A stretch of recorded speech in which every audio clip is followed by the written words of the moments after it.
Assalamualaikum warahmatullahi wabarakatuh. Perkenalkan, nama saya Elmira Primasari Putri, mahasiswi Pendidikan Fisika UIN Sunan Gunung Jati Bandung. Di sini saya akan memaparkan khutbah setelah sholat istisqa.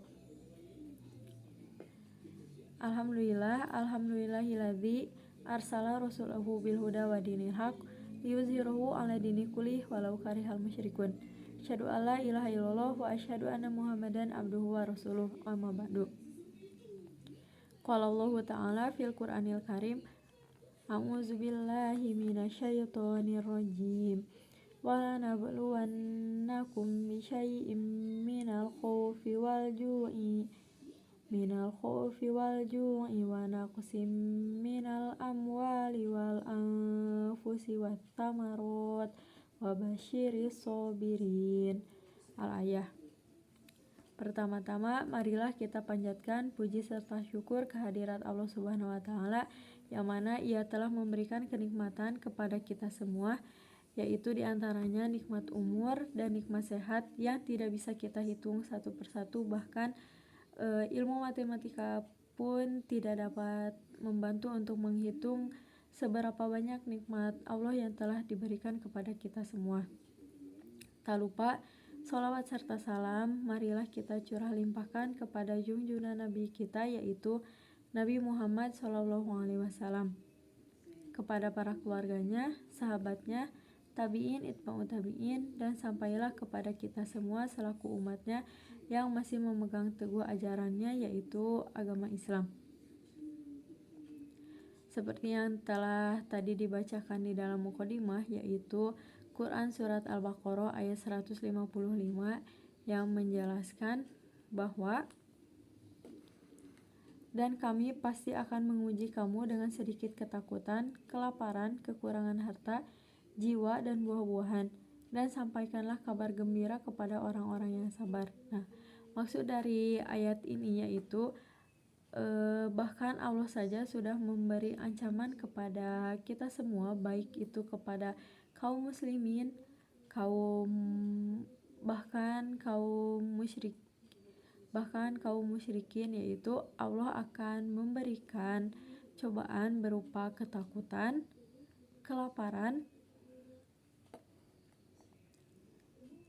kekurangan harta, kekurangan jiwa, dan kekurangan buah-buahan. Dan Allah sudah berjanji pula bahwa dan sampaikanlah kabar gembira kepada orang-orang yang sabar. Nah, ketika kita melaksanakan sholat istisqa ini, berarti kita memohon kepada Allah Subhanahu wa Ta'ala untuk menurunkan hujan, yang dimana air hujan itu yang dapat menghidupi kehidupan di bumi. Contohnya, kita sebagai manusia tentunya kita tidak bisa hidup tanpa air. Bahkan peneliti-peneliti, para ilmuwan atau para saintis telah memberikan penjelasan bahwa manusia itu bahkan bisa menahan lapar, bisa menahan tidak makan selama 3 hari, namun manusia tidak bisa menahan akan kehausan, karena 3/4 dari tubuh manusia itu merupakan air. Jadi jika manusia kekurangan air, maka akan menyebabkan dehidrasi. Ketika dehidrasi dapat menyebabkan hal-hal yang menyebabkan berakibat fatal. Nah, Allah sendiri telah berjanji atau telah mengancam kepada semuanya bahwa Allah akan memberikan cobaan berupa ketakutan. Nah, ketakutan di sini seperti yang telah kita alami, khususnya di beberapa daerah yang pada saat ini telah mengalami kekeringan.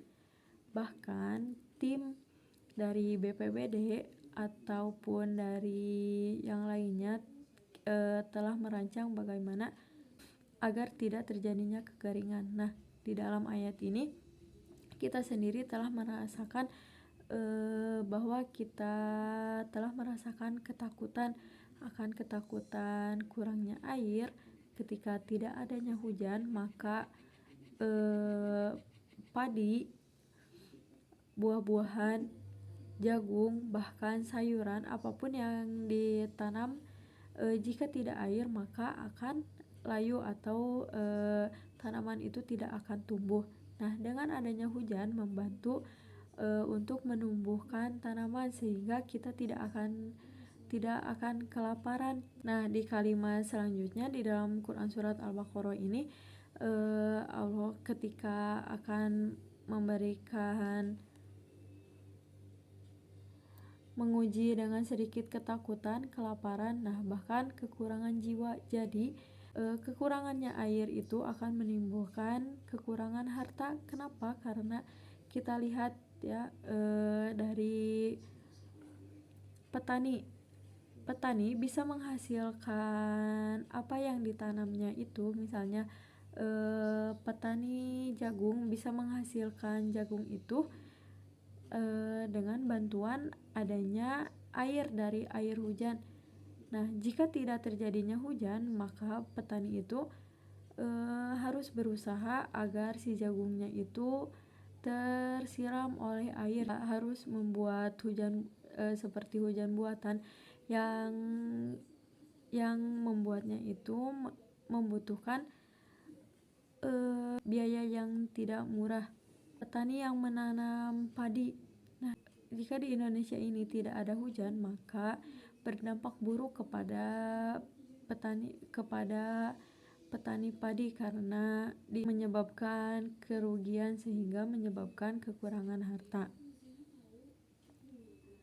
Nah, dengan adanya sholat istisqa ini kita bisa meminta kepada Allah agar menurunkan hujan. Namun di akhir ayat ini Allah juga berjanji bahwa sampaikanlah kabar gembira kepada orang-orang yang sabar. Nah, jadi dengan kita meminta kepada Allah agar diturunkannya hujan dengan melaksanakan sholat istisqa, nah dari situ kita dilatih kesabaran kita bahwa tidak selalu doa itu selalu dikabulkan pada waktu itu juga, namun doa itu ada yang ditangguhkan, ada yang langsung diberikan, bahkan ada yang ditunda terlebih dahulu karena Allah Maha mengetahui dan Allah lah yang Maha mengatur kehidupan di bumi ini. Namun pada saat ini manusia itu semakin berkembang, bahkan dengan berkembang pesatnya teknologi. Jadi manusia bisa membuat hujan buatan, namun tidak sebagus atau tidak seefektif hujan yang turun murni. Hujan yang turun murni yaitu bukan hujan buatan, sehingga dalam keadaan ini apalagi kita telah memasuki masa kemarau, kita haruslah menjadi orang yang sabar, orang yang terus meminta pertolongan kepada Allah Subhanahu wa taala agar kita selalu diberikan ketabahan, kesabaran dan juga selalu diberikan rizkinya yaitu berupa air hujan. Nah, mungkin dicukupkan sekian. Maaf bila ada kesalahan karena kebenaran hanyalah milik Allah Subhanahu wa taala. Wallahu a'lam. Wahtatimu bidu'a. Rabbana atina fid dunya hasanah wa fil akhirati hasanah wa qina adzabannar. Wassalamualaikum warahmatullahi wabarakatuh.